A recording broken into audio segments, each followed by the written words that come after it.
Buying a sawmill is a huge financial decision, and you don't want to regret that decision once your sawmill has been delivered. Sawmilling can be a lot of fun, but it's not all sunshine and unicorn turds. This is where your ice cream comes from. The creamy poop of a mystic unicorn. There are several things that you need to think about before you hit that buy button on whatever sawmill you're looking for, from delivery to setup to blades to where to get the logs to how to dry the lumber to maintenance on the sawmill and so many other things that some people just don't think about. Everyone is so excited when they decide they want a sawmill. They see all the potential around their property, from building outbuildings to firewood sheds to building a sawmill shed over their sawmill. I mean, just the possibilities are endless once you just get that sawmill. And you may even be able to make a few extra dollars with this wonderful machine. All these things are true, but they all come with a lot of time and effort that some people just don't consider. Let's talk about the price of my sawmill and everything that I bought with it. I bought my sawmill back in March 2022, so just a little over a year ago. I got the Woodland Mills HM126 14 horsepower version with a track extension, a cant hook, a spare parts kit, 10 blades, and a winch for around $5,000. This is a lot of money to get into a hobby that you're not even sure that you're really going to love. I did my research on the mill and I thought it was right for me, and I went ahead and bought it.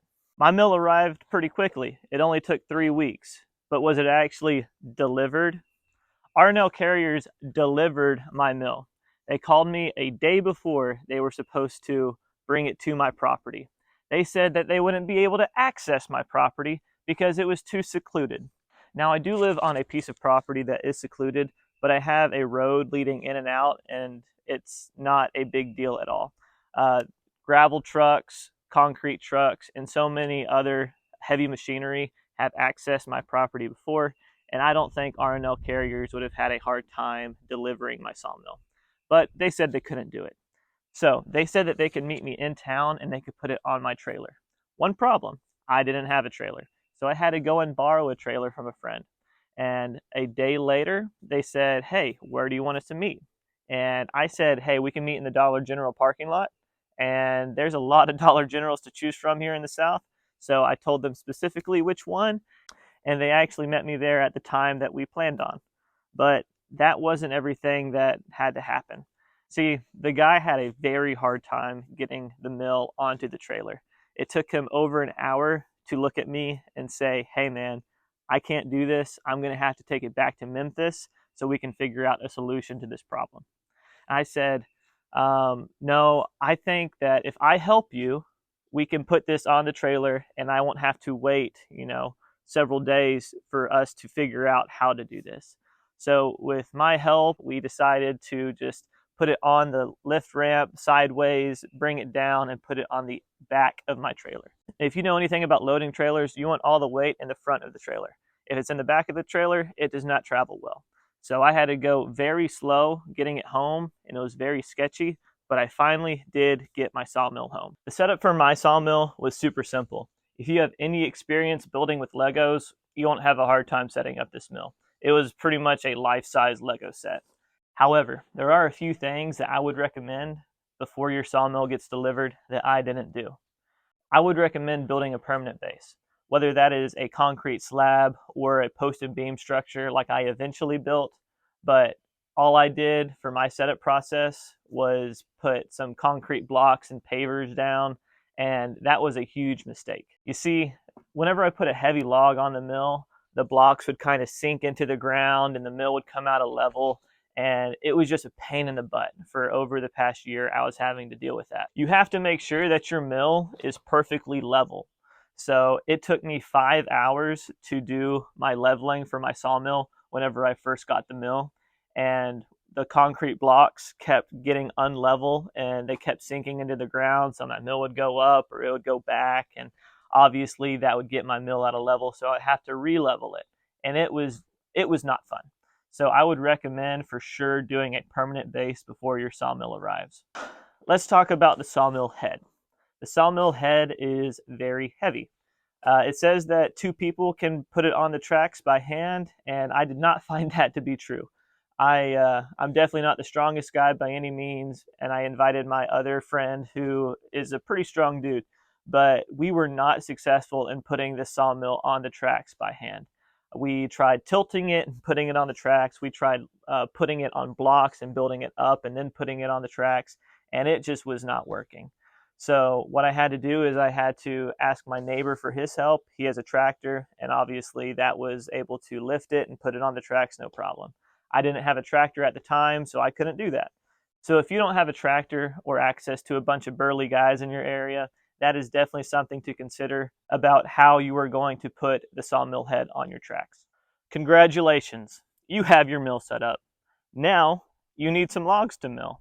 Where are you going to get those logs?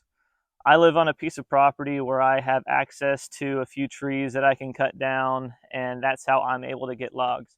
But if you don't live on a piece of property where you have trees you can cut down, you need to find how you are going to get logs. You are either going to have to buy logs, or you are going to have to find people who are cutting down trees and you can get logs from the trees they're cutting down.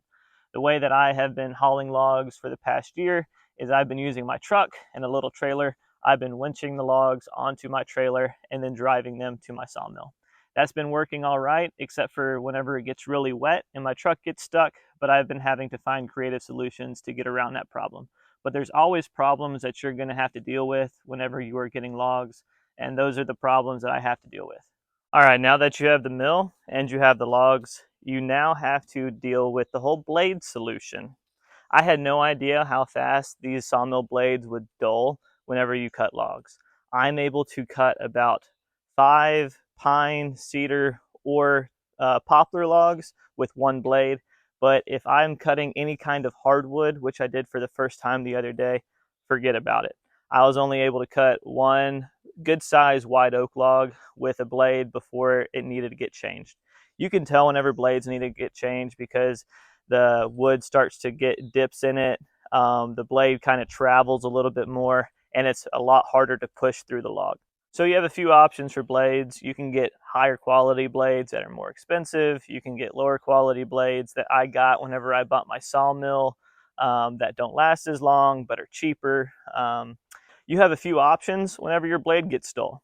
One, you can either throw it away, which no one really does, unless you've already sharpened it about 5 to 7 times, which is about the max you can get out of a blade. At least that's the research that I've done. You can get it resharpened, which is about $8 if you have someone else do it, and that's per blade. Or you can buy a resharpener for about $800. And if you are going to go into any kind of business with your sawmill and you go through a lot of blades, obviously getting a resharpener is the best idea for you. It's going to be a big expense up front, but over the long haul, getting a resharpener is the way to go. I don't have a resharpener yet, but I'm hoping to get one in the future, and whenever I do, I'll make a video on that. If you're wondering about how fast you can cut through a log, I'm able to cut a softer wood log from one end of the track to the other in about 45 seconds. Whenever I was milling that white oak log, however, it took me almost 3.5 minutes to get from one side to the other, and that was only a 9-foot log. So that's something you have to consider with these entry-level sawmills. They just don't have the power that those higher-end sawmills have to get through logs quickly. Hey, congratulations! You have the mill, you have logs to cut, you have blades to cut the logs with. Now, what are you going to do with the 3 main things you get when you cut a log? You get the good wood, which is what I'm sitting on. You get the waste wood, which is all the offcuts, and then you get sawdust. So all 3 of those things have to go somewhere. The good wood, you need a place for it to air dry.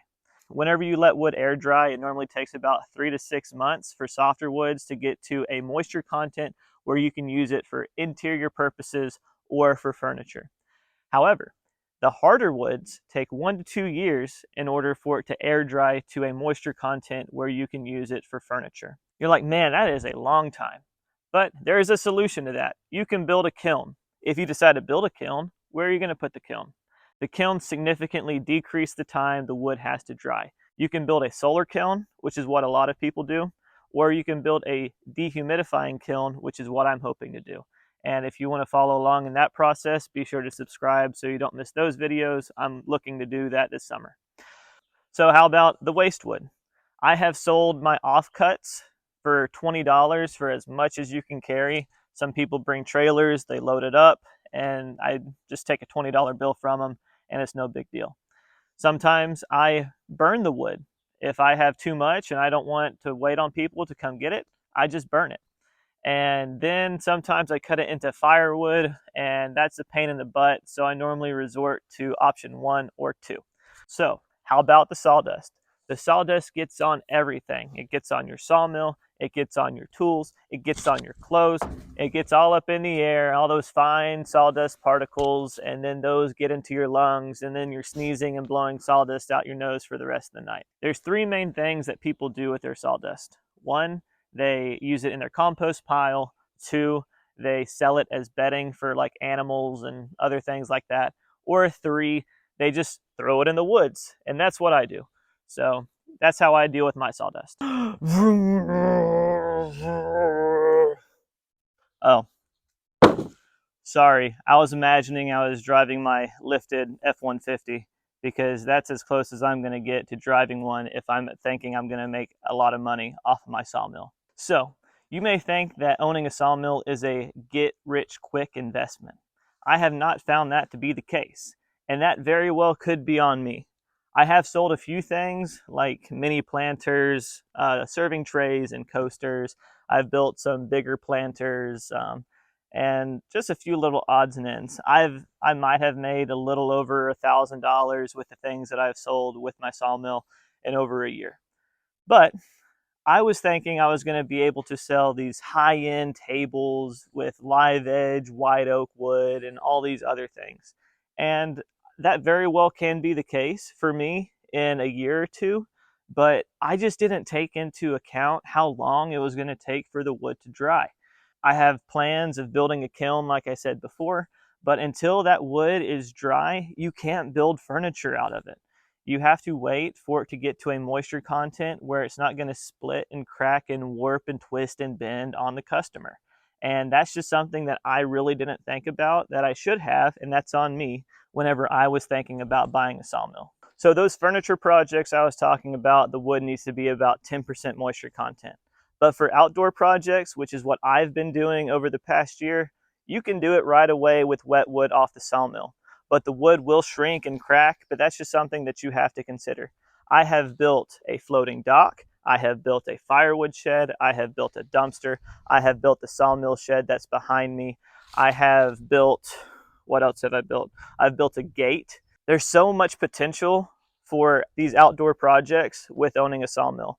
And that's what I really like about my sawmill. I don't have to go to the big box store and buy wood. I can just mill the wood right on my sawmill and get building right away.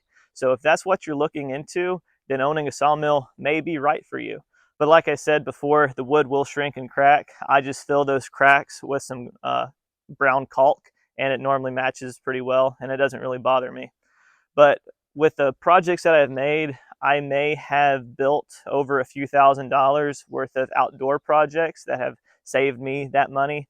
But again, that is time and effort that I spent milling the wood, finding the logs, and all that comes into making your own lumber that some people just don't think about. Let's talk about maintenance on this machine. The engine has been doing amazing. I love this Kohler 14 horsepower engine. I just put some gas in it, I put some oil in it, and you know, it's no big deal. Let's talk about the head of the sawmill. I don't know about you, but I don't have a sawmill mechanic in my area, so everything has to be done on this machine by yours truly. This sawmill was running great for the first 3 months, and then all of a sudden, it just started popping blades off. And if you know anything about blades popping off the sawmill, you can't really use those blades until you reset the teeth and you resharpen the blade. And for a little poor guy like me, I couldn't afford just putting new blades on over and over and over again.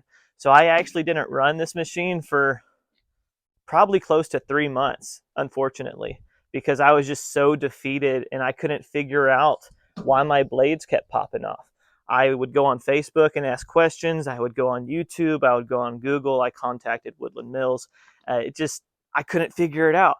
I may not have been asking the right questions, however, and that very well could be on me. So, what my problem was, because I just kept, one day I was like, Ethan, you bought this $5,000 machine and it's just sitting there, and you are just being lazy. You can figure this out. So from trial and error, I figured out that I was over tightening the blade. I was using a torque wrench and tightening it down to 25 foot-pounds of torque. And that's what it says on here, but that was just too much for my sawmill. It was just squishing down those belts, and the blade was just squishing down, and it was riding right on the wheel. And the metal on metal made the blade just scoot right off. And so what I did is I just read this little sign, recommended blade tension torque specifications, 20 to 25 foot-pounds, or 2.5 to 3 full turns from snug. And what snug means is this bearing right here is flush with this housing, and then you tighten it 2.5 turns. And that's what I've been doing after I replaced the belts. I went ahead and replaced the belts because the belts were so worn that they just didn't have any life left in them because I was over tightening the blade. It was heating up too much, melted the belts, and that was my problem. So for the past 8 months, I have been just doing 2.5 turns from snug, and it's been working great for me, and I haven't had any problems. Now I know what you're thinking.